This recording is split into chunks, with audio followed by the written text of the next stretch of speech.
예수님이 나의 왕이 되신다. 이 말은 바꿔보면요. 하나님이 왕이 되신다. 이 말을 바꿔보면 우리는 그의 백성이다. 라는 말이 되겠죠. 따라서 하나님을 어떻게 왕으로 모실까? 라는 질문은 우리가 어떻게 하나님을 왕으로 섬길 수 있을까?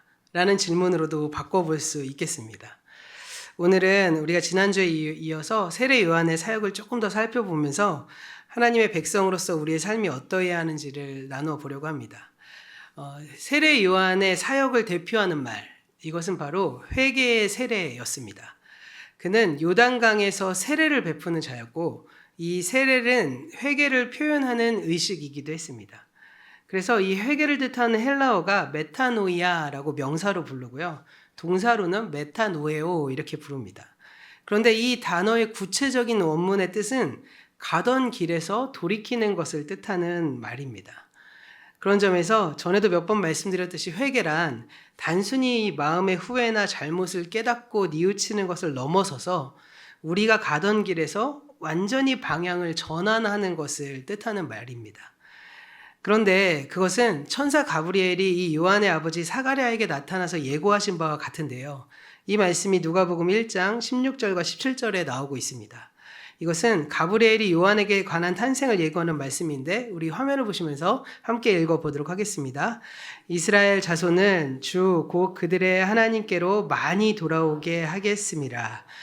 그 다음 장 넘겨주시고 그가 또 엘리야의 심령과 능력으로 주 앞에 먼저 와서 아버지의 마음을 자식에게 거스르는 자를 의인의 슬기에게 돌아오게 하고 주를 위하여 세운 백성을 준비하리라. 이 말씀에서 돌아온다는 말이 몇 번 나오는지 혹시 아시나요?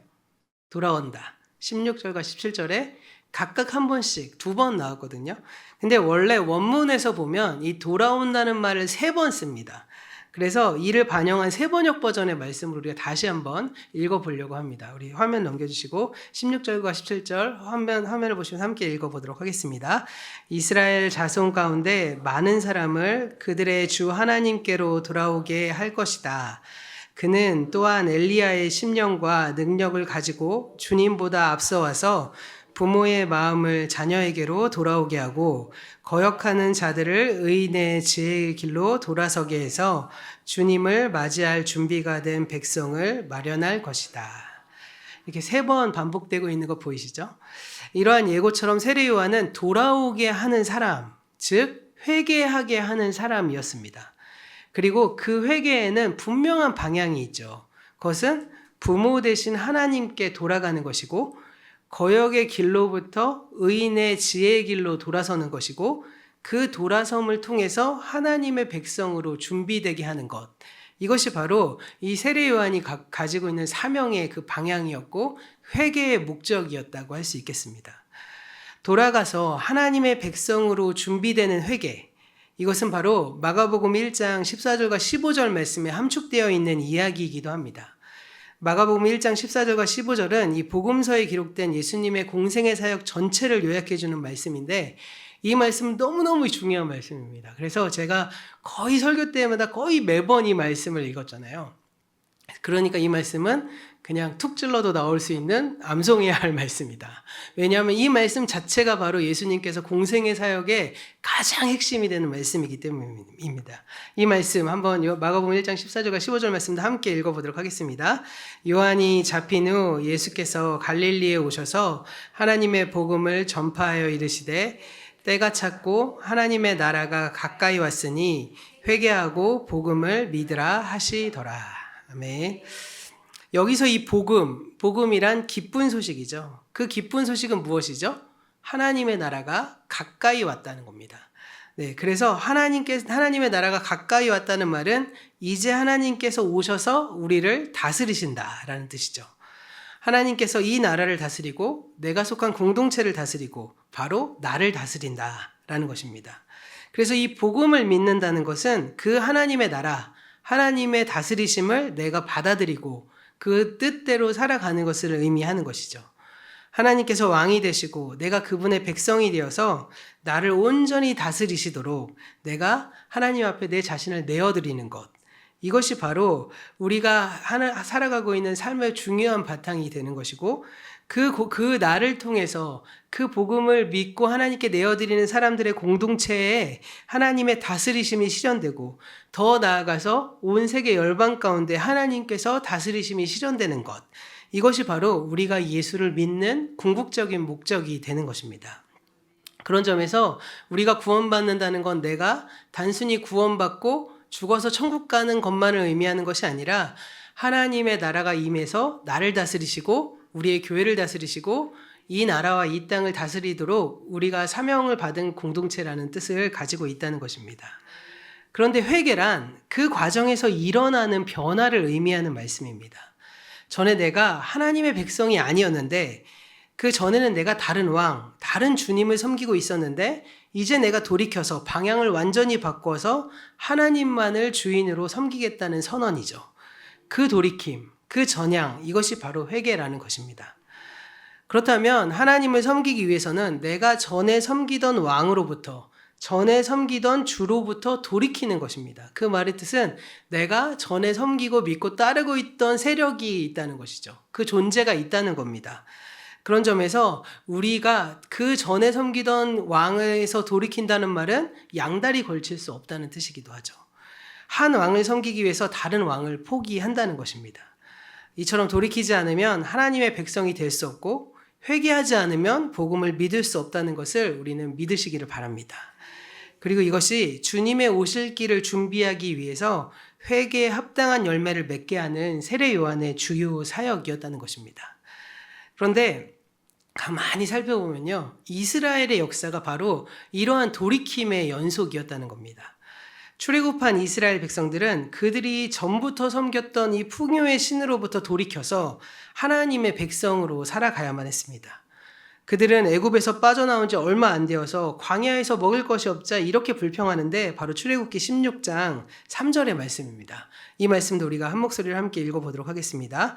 이스라엘 자손이 그들에게 이르되, 우리가 애굽 땅에서 고기 가마 곁에 앉아 있던 때와 떡을 배불리 먹던 때에 여호와의 손에 죽었더라면 좋았을 것을, 너희가 이 광야로 우리를 인도해내어 이 온 회중이 줄여죽게 하는도다. 사실 이 빨간 글씨로 써 있는 우리가 애굽 땅에서 고기 가마 곁에 앉아 있었을 때, 떡을 배불리 먹고 있었을 때가 있었을까요? 그들은 노예였습니다.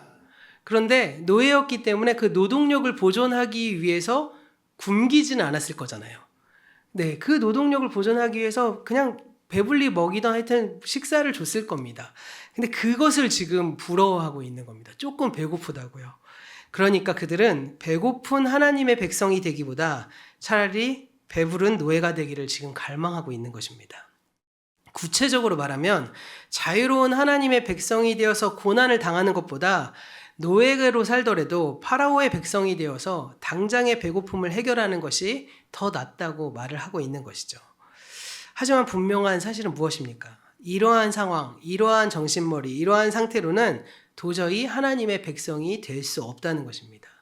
내가 굶어 죽는 한이 있더라도 사탄의 질서에 굴복하지 않겠다. 내가 자존심이지 하나님의 자녀로서의 삶을 살아가기 위해서 사탄에게 손 벌리지 않겠다.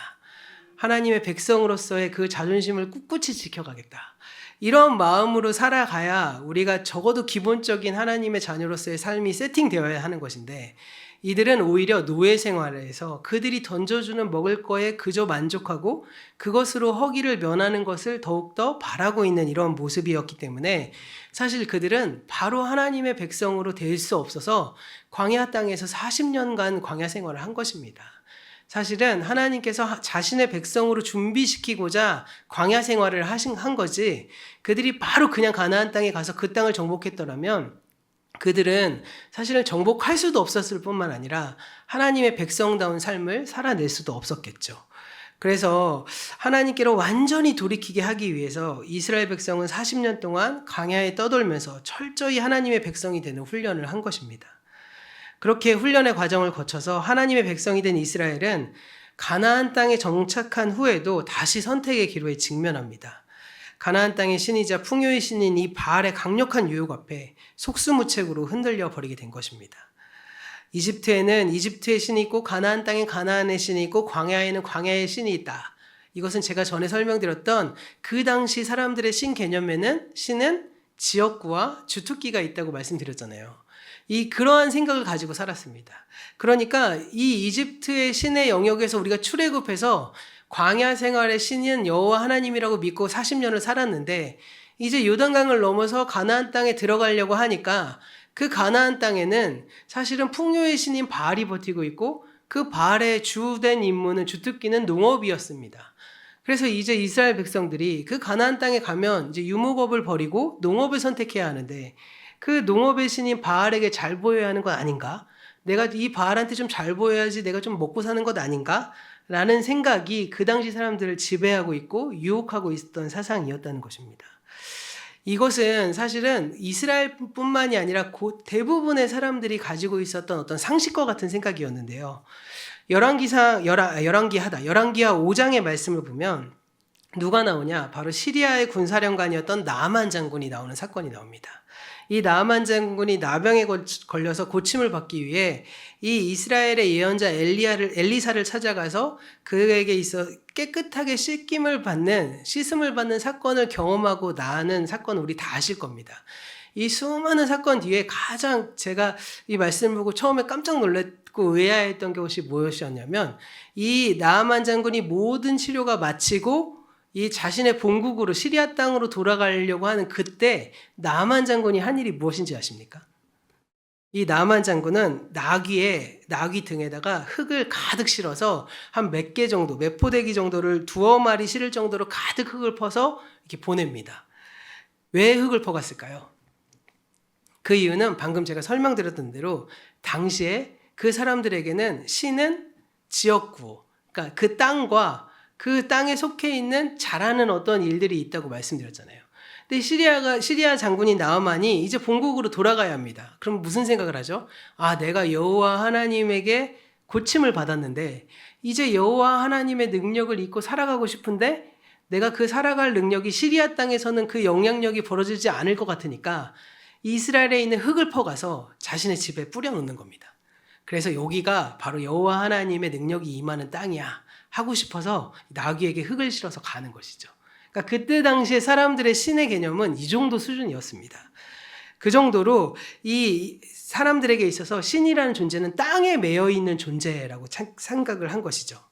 그렇게 이스라엘의 하나님은 자기의 나라로 모셔드리는 그런 의미를 통해서 그 지역구가 있는 그 땅을 이제 자신의 지역으로 모시고 사는 것, 이것이 바로 그 당시 사람들의 사고 방식이었다는 것이죠. 더 나아가서 또한 신들은 저마다 주특기가 있었다고 말씀드렸잖아요. 그래서 그 지역의 경제 활동을 도와준다고 믿었습니다. 그래서 이 야훼 하나님, 여호와 하나님은 광야의 신이고 주특기가 바로 유목업이라면 가나안의 신은 바알이었고 주특기는 농업이었습니다. 따라서 이스라엘이 이제 광야 생활을 마치고 가나안 땅에 정착해서 이 바알 신의 영역에서 주특기인 농업을 시작했기 때문에 당연히 가나안 땅에서 농사 짓고 살려면 바알 신을 섬겨야 되는 거 아닌가. 그게 그 시대 사람들의 상식이었다는 것이죠. 이러한 상식에서 벗어나지 못했기 때문에 이스라엘 민족은 가나안 땅에 정착하면서 속수무책으로 바알의 종교에 넘어갈 수밖에 없었던 것입니다. 그런 점에서요, 예나 지금이나 하나님을 믿는 신앙을 위협하는 가장 강력한 신은 바로 풍요의 신이라고 할 수 있습니다. 왜냐하면 이 광야 생활의 그 40년간의 엄청난 훈련을 통해서 하나님이 가라면 가고 멈추라고 멈추고 그리고 막 목숨을 막 마다하지 않고 요단강을 건너는 그 놀라운 일을 해내했던 이스라엘도 풍요의 신 바알 앞에 흔들려 버리게 되잖아요. 그렇게 훈련받은 사람도 풍요의 신 앞에 흔들려 버리는 것처럼 사실은 우리를 가장 유혹하는 신은 다른 신이 아닌 풍요를 가장한 2세대의 질서라는 것입니다. 십계명의 제1계명에서 너희는 나 외에 다른 신을 섬기지 말라고 합니다. 그럼 그 다른 신이 무엇일까요? 다른 신이 사실 부처님이나 공자님이라면 우리가 두려워할 이유가 하나도 없겠죠. 사실은 우리의 진짜 신앙을 위협하는 존재, 그것은 다름이 아닌 풍요의 신이라는 것입니다. 사실 여기서 예배 드리시면서 막 이렇게 평일에는 이렇게 절에 가서 공양하시고 이런 분 안 계시잖아요. 네, 그러지 않잖아요, 우리는. 그런 거는 사실 우리에게 위협이 되지 않죠. 그런데 사실 우리에게 물질적인 유혹 앞에 엄청난 유혹에 빠지게 되지 않습니까? 사실 제가 처음 이제 준전임 사역자를 강원도 화천에서 했었는데요. 강원도 화천에는 잠깐 말씀드린 적이 있었던 것 같습니다. 그 산천어 축제를 하잖아요. 이 산천어 축제를 할 때 진짜 그 한 달 내내 모든 사람들이 다 그 지역에 있는 모든 사람들이 다 거기에 올인합니다. 그러다 보니까 청년들이 그때 산천어 축제 기간에는 알바가 보통 곱하기 3으로 올라요. 곱하기 4로 오를 때도 있고요. 그러니까 이 친구들이 평소에 때는 열심히 예배 나오다가 산천어 축제가 되는 시즌이 돼서 준비하고 축제하고 정리하는 그 3달의 시간 동안에는 교회를 아예 안 나옵니다. 왜냐하면 월급이 3배로 오르니까요. 그러니까 이렇게 그러한 월급 앞에 흔들려 버리게 되는 것, 이것이 바로 우리들의 문제 아니겠습니까? 그런 점에서 누가복음 16장 13절에서 예수님은 이렇게 선언하십니다. 한 종이 두 주인을 섬기지 못한다. 그가 한쪽을 미워하고 다른 쪽을 사랑하거나 한쪽을 떠받들고 다른 쪽을 업신여길지니 너희는 하나님과 재물을 함께 섬길 수 없다. 이렇게 말합니다. 여기서 재물로 번역된 단어가 바로 맘몬입니다. 맘몬이 원래 히브리어 단어인데요. 이것을 헬라어에서도 그대로 그 맘몬으로 해석하는 그 이상의 것을 보여줄 게 없으니까 그대로 헬라어도 맘몬이라고 썼습니다. 그런 점에서 맘몬은 단지 소유의 대상으로서의 재물이 아니라 우리의 욕망을 자극해서 인간을 지배하는 신적인 존재로서의 재물이고요. 방금 제가 말씀드린 대로 하면 풍요의 신이 바로 맘몬인 것입니다. 이 맘몬이 바알로 가장하기도 하고 맘몬이 돈으로 거장하기도 하고 우리에게 수많은 유혹거리를 주는 것이 오늘날도 우리를 흔들려 버리는 것이 바로 맘몬 아니겠습니까? 우리의 삶을 한번 적용해 보시기 바랍니다. 우리의 실제 경험으로도 돈은 신적인 존재입니다. 돈이 있으면 못하는 일이 없지 않습니까? 그래서 더더욱 돈은 하나님을 믿는 신앙을 뒤흔드는 가장 위협적인 신이라고도 할 수 있는 것입니다. 우리가 그 돈으로부터, 그 맘몬으로부터 돌이켜서 오직 하나님만을 왕으로 우리의 주로 섬기는 결단을 해내셔야만 한다는 것입니다. 그것이 바로 우리의 회개라고 할 수 있는 것이죠. 오늘 말씀인 누가복음 3장으로 돌아가 볼까요? 3장을 보면 요한의 사역을 한마디로 요약하면 죄사함을 받게 하는 회개의 세례를 선포했다 이렇게 말하고 있습니다. 즉 요한이 베푼 세례는 회개의 세례, 그러니까 회개를 공적으로 표현한 의식을 행했다는 것이죠. 그런데 세례는 어떻게 받죠? 우리가 세례는? 여기서 세례 한 2-3번 받으신 분 계십니까? 남자들 가운데는 2번 받은 분들도 계세요. 뭐냐면 군대에서 초코파이 주니까 받았는데 먹고 싶어서 또 받으시는 분들도 계시는데 거의 없지 않습니까? 저도 정말 제가 그 신학생이 아니었다면 가서 받았을 만큼 엄청난 유혹을 갖고 있었던 것이 바로 그 군대에서의 그 경험인데, 사실 우리가 세례는 딱 한 번 받지 않습니까? 그러면 이 회개의 세례라는 것도 그러면 우리가 죄 지을 때마다 하나님한테 기도해서 받는 그런 것이 아니구나라는 것을 우리가 한번 생각해 보시면서 조금 더 생각을 좀 전개해 나가실 필요가 있습니다. 우리가 여기서 말하는 회개 역시도 우리가 반복해서 고백하는 그런 회개가 아니라 우리가 하나님을 믿기로 결단하고 죽게 돌아오는 회개, 그러니까 그 회심을 뜻하는 말인 것입니다. 오늘 말씀에서 요한이 전한 설교를 보시면 그 회개, 그 회심을 통해서 내가 하나님을 믿는 사람이 되었음을 회개의 열매로 입증하라고 촉구하고 있는 것이죠. 신약성서 시대 사람들은, 이 유대인들은 자신들이 아브라함의 자손이라는 선빈 의식에 안주하고 있었습니다. 자신의 혈통이 그 앞에 있는 모든 위협으로부터 건져주실 것이라는 이 신앙의 무사 안일주의에 빠져 있었던 것이죠. 그런 유대인을 향해서 지금 요한은 아까 전에 한참 띄어져 있던 7절 말씀에서 이렇게 말합니다. 우리가 함께 읽어보도록 하겠습니다.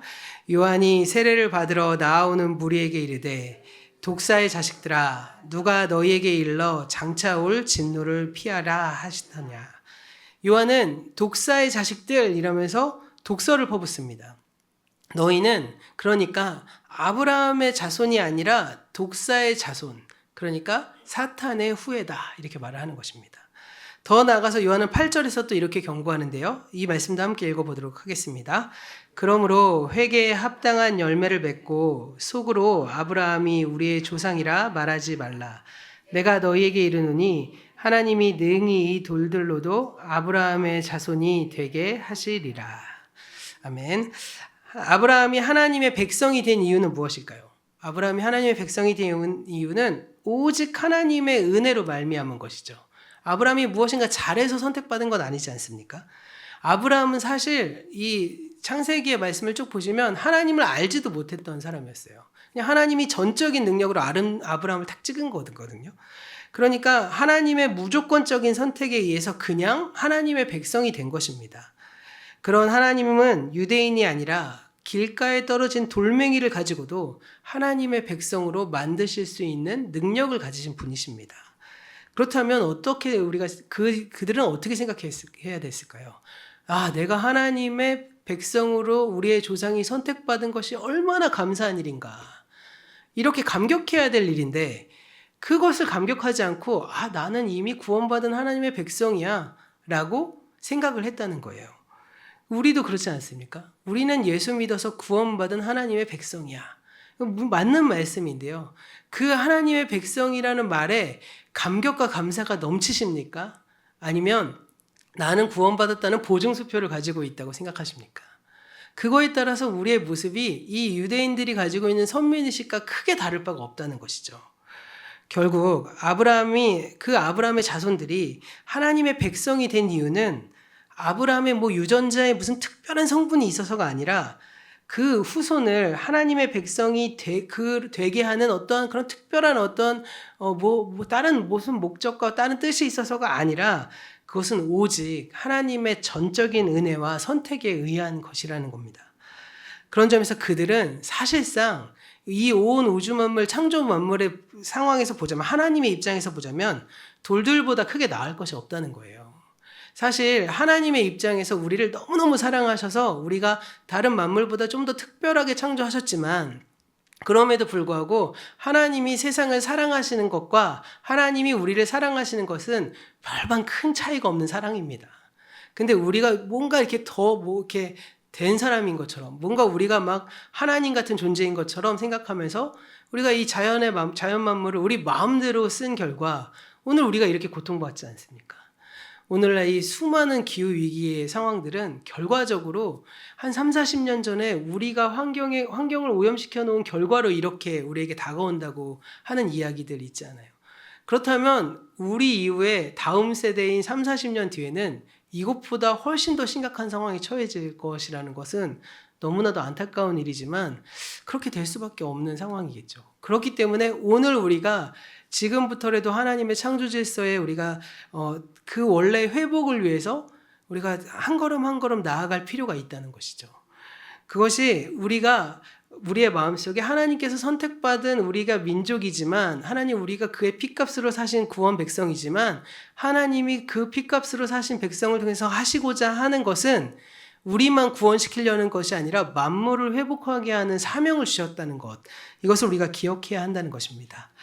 결국 우리가 하나님 나라의 복음을 받고 회개하여서 하나님의 백성이 되었다면 그 백성됨이 회개의 열매로까지 나아가게 해야 한다는 것이죠. 그러지 못하면 그들은 아브라함의 자손이 아니라 독사의 자식에 불과하다는 겁니다.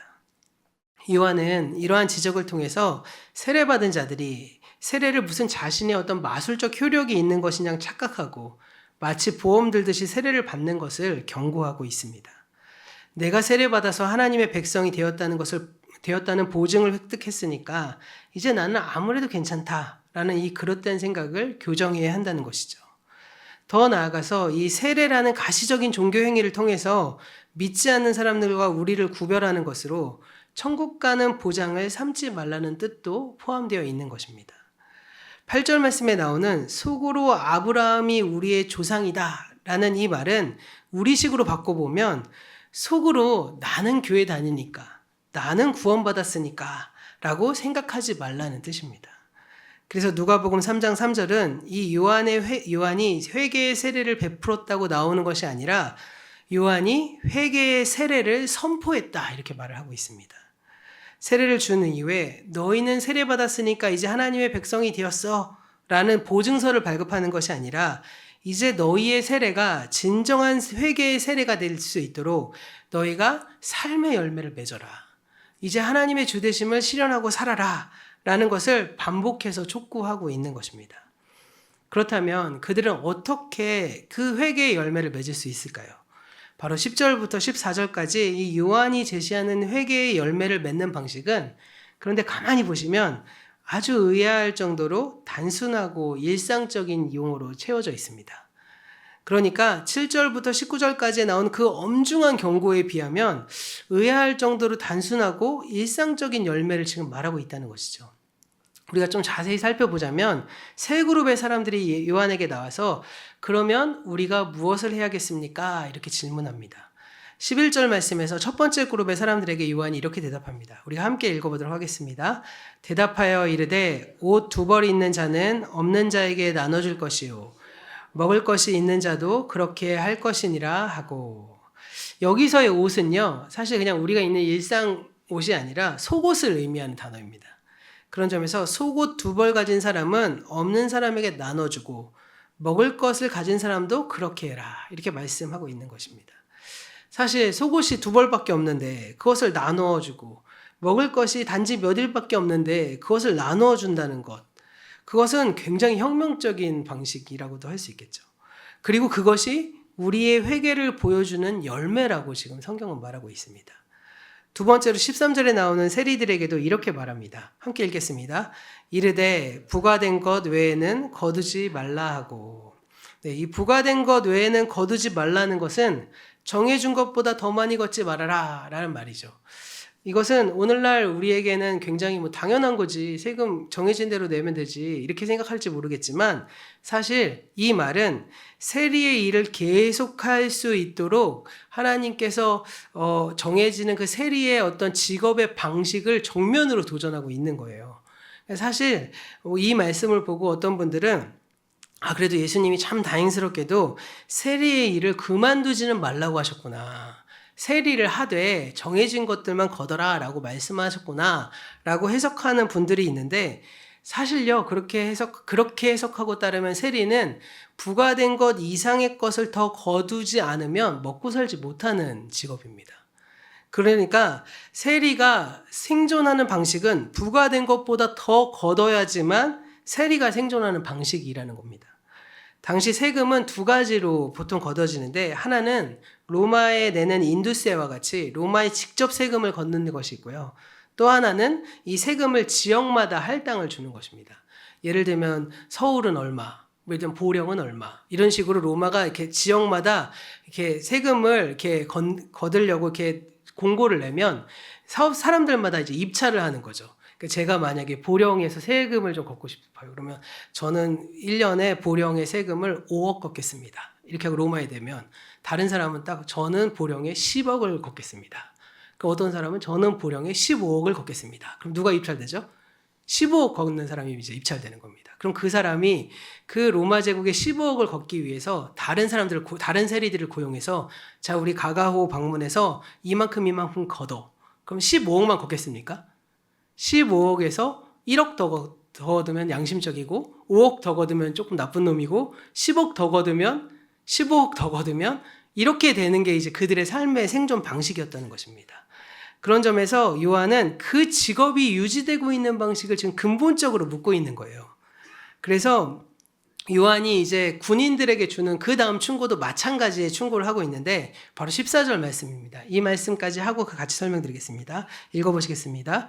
군인들도 물어 이르되 우리는 무엇을 하리까 하매 이르되 사람에게서 강탈하지 말며 거짓으로 고발하지 말고 받는 급료를 족한 줄로 알라 하니라. 사실 당시 군인들이 받는 월급이 얼마나 되겠습니까? 당시 로마에서 징병을 하는 그러니까 군인들은 자신들이 나라에서 받는 월급 이외에도 합법적으로 자신들이 점령지에서 강탈할 수 있는 권한이 있었다고 합니다. 그러니까 이제 용병과 같이 행동을 한 것이죠. 그러니까 군인들이 살아가는 방식은 그들이 가지고 있는 그 한 줌의 권력으로 다른 사람들을 압제하고 빼앗아서 그 권력을 이용해서 살아가는 것, 이것이 바로 그들의 삶의 방식이었다는 것입니다. 그런데 세례 요한은 다른 사람들은 다 그렇게 해도 예수 믿는 너희들은 그렇게 하지 말라고 지금 이야기하고 있는 것이죠. 사실 사람들을 다 그렇게 하는데 나만은 그렇게 하지 않는다는 것, 너무 어려운 일 아니겠습니까? 하지만 그럼에도 불구하고 그런 삶을 통해서 우리가 그리스도인이라는 것을 증명해내는 것, 그리스도인 됨의 열매를 맺어가는 것, 이것이 바로 우리가 해야 될 일임을 기억하시기를 바랍니다. 결국 이 세례 요한이 이 세 그룹의 사람들에게 준 권면을 정리해 보자면 일상 속에서 아주 작은 실천을 통해서 삶의 열매를 맺어가라, 이 말씀입니다. 그렇지만 그 작아 보이는 그 어려운 일상의 실천은 사실 세상을 뒤흔드는 혁명적인 사건이 벌어지고 있는 것입니다. 왜냐하면 세상의 상식, 세상의 방법을 거스르며 살아가는 것이기 때문이죠. 그래서 세상을 근본적으로 뒤흔들고 있는 혁명적인 실천을 가지고 오는 것이 바로 이러한 삶의 열매를 맺어가는 것입니다. 그것이 바로 우리 그리스도인들에게 요구되는 삶인 거죠. 그래서 그리스도인들은 세상 사람들이 보기에 왜 쟤네는 저렇게 살지? 하는 의아함을 자아내게 해야 하는 것입니다. 왜 쟤네들의 삶의 방식은 우리랑 다르지? 저렇게 살면 무조건 망할 것 같은데? 근데 용케도 안 망하고 또 오늘도 버텨내고 내일도 버텨내고 그런데 행복해하는 것 같고 나는 그 아귀다툼을 하면서 세상에서 욕망을 가장 분출해내며 살아가는데 그래도 힘들어 죽겠는데 그래도 피곤해 죽겠는데 쟤네는 그렇게 살지 않는 것 같은데도 여전히 행복해 보이고 여전히 답이 있는 삶을 살아가는 것, 그렇게 보여지는 것이 바로 그리스도인의 삶의 모습이고요. 그게 바로 우리가 다른 사람들에게 복음을 전하는 가장 강력한 무기입니다. 언제부턴가 한국의 기독교는 매력을 잃어버렸습니다. 사실 전도에서 가장 중요한 어떤 요소 중에 하나는 여러 가지 요소들 중에 가장 큰 건 뭐냐면 매력입니다. 사실 우리가 요즘 사람들에게 그 종교로서의 매력은 누가 가지고 있죠? 천주교가 가지고 있잖아요. 천주교에 가면 그 거룩해 보이는 고딕 양식의 성당에서 막 향을 막 피우면서 막 그 작은 아이들이 화동들이 막 신부가 입장할 때 입장하고 막 모든 예배 순서가 노래처럼 변하고 그래서 뭔가 딱 갔다 오면 뭔가 한 것 같고 네, 저도 신학생 때 명동성당 한번 가봤는데 이제 친구랑 딱 그 미사 드리고 나서 나와서 한 말이 있습니다. 야, 뭐 한 것 같다. 막 일어났다 앉았다 일어났다 앉았다 하면서 막 노래 부르고 막 노래로 화답하고 막 이런 것들을 쭉 하니까 설교는 한 8분 들었나 5분 들었나 이렇게밖에 안 했는데 예배는 막 1시간이 넘어가는 거예요. 다 뭔가를 계속해요. 근데 딱 하고 났더니 뭔가 마음이 뿌듯한 이런 마음들이 있거든요. 이러한 어떤 모습들, 거기다가 세상 사람들이 보기에 가톨릭은 선한 일을 참 많이 하는 것 같아. 근데 사실요, 제가 전에 교회에서 그 지역사회 선교하는 걸 해봤는데 통계를 내보니까 교회가 가장 많이 선한 일을 많이 합니다. 근데 이미지는 가톨릭이 다 가져가더라고요. 그 매력들을 다 빼앗겼습니다. 왜 그랬을까요? 우리의 삶의 방식이 세상 사람들에게 매력적으로 보이지 않는 거죠. 교회로서의 모습이 세상 사람들에게 도전으로 다가오지 않고 있는 겁니다. 우리가 이것을 회복해야 하는데 그럼 어떻게 회복해야 될까? 바로 세례 요한은 우리에게 분명히 말하는데 일상의 작은 영역에서부터 하나님의 주되심을 이루어가라. 일상의 아주 작은 삶을 통해서 그 어려운 실천을 살아내면서 사람들에게 그 하나님의 주되심의 열매, 회개에 합당한 열매를 보여주는 것. 이것이 바로 우리에게 요구되는 삶의 모습이라는 것입니다. 사실 오늘 말씀을 통해 이 세례 요한이 말하는 이 세 가지는 여러 가지 수많은 사례들 가운데 일부일 뿐이겠죠. 그러지 않을까요? 오늘날은 더 많은 직업들, 더 많은 복잡한 일들이 얽혀있기 때문에 우리가 가지고 있는 삶의 영역에서 열매를 맺어낸다는 것은 더 많은 연구가 필요하고 더 많은 노력이 필요할 수 있겠습니다. 예를 들어 볼까요? 우리가 직업의 영역에까지 확장되어 갔을 때 학교에서 가르치는 사람은 어떻게 해야 할까요? 직장 생활하는 사람들은 어떻게 해야 할까요? 사업을 하는 사람들은 또 어떻게 하고 공무원은 또 어떻게 해야 하고 공부하는 학생들은 어떻게 살아내야 하고 가정주부는 또 어떻게 해야 할까요? 이러한 모든 사실들을 숙고해서 성경적으로 대안을 마련하고 함께 구체적인 이 해결책을 모색할 수 있을 정도로 우리 공동체가 성장해내야 한다는 것입니다. 세례 요한은 광야에서 주님의 길을 준비했던 사람이었고요. 그 길을 매우 성공적으로 완수해내었습니다. 그렇다면 오늘날의 교회는 어떻게 해야 될까요? 다시금 주님의 오실 길, 재림을 준비하는 공동체가 되어야 한다는 것이죠. 오늘 말씀의 세례 요한의 사역을 모델로 삼아서 그래서 우리가 이 예수님 오실 때까지 이 길을 걸어내는 것, 그것이 바로 우리가 해야 될 일이라는 것입니다. 그렇게 되기 위해선 가장 먼저 세례 요한의 말씀을 그대로 따르면 먼저 우리가 하나님의 주대심으로 돌아가는 회개의 세례를 받아야만 하는 것이죠. 내가 회개의 세례를 받고 다른 사람에게도 그 회개의 세례를 선포하는 사람들이 되어야 한다는 것입니다. 그래서 우리가 광야에서 외치는 이의 소리로서 살아내는 것, 그것이 바로 우리의 사명이라는 것이죠. 그리고 그 뒤를 이어서 그 세 명의 직업군의 사람들에게 말한 것처럼 속으로만, 입술로만 아브라함의 자손, 구원받은 그리스도인이라고 착각하지 말고 우리의 삶에 회개에 합당한 열매를 맺고 그 열매를 통해 우리가 그리스도인임을 이 세상에 드러낼 뿐만 아니라 그 열매를 또 전하여져서 사람들이 예수님께로 돌아오는 통로가 되는 것, 그것이 바로 우리가 해야 될 일인 것입니다.